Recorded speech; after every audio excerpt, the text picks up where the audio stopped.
দেখো আমাদের মিনি কত চুনচু ছুনচু বাচ্চা হয়েছে যে কি।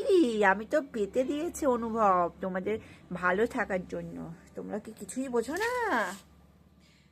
হ্যাঁ দেখো, অনুভবের জিন্সের প্যান্ট পেতে দিয়েছে আর ওর বাবার একটা প্যান্ট, আর নিচে দিয়েছে কি একটা দিয়েছে জানি, বাচ্চা হয়েছে সেই জন্য। ওই দেখো কত কিউট কিউট বাচ্চা, তোমাদের ভালোর জন্য দিয়েছে তো দাদা, তোমরা বোঝো না? ওকে চাপা দিয়ে দিয়েছিল বাবার প্যান্টটা দিয়ে, ও বেচারা ভয় পেয়ে গেছে, ভাবছে বাচ্চাদেরকে হয়তো মারতে আসছে, মিয়াও মিয়াও করছে। কি কেউ জুজু খাচ্ছে, তিনটে বাচ্চা হয়েছে আর একটা পেটের মধ্যে ঢুকিয়ে রেখেছে। কি কিউট। গুড নাইট, সবাইকে গুড নাইট বলে দাও বন্ধুদের। ওলে বাবা যে এবার পা দিয়ে টেনে নিয়ে আসছে, কি আদর। হুম।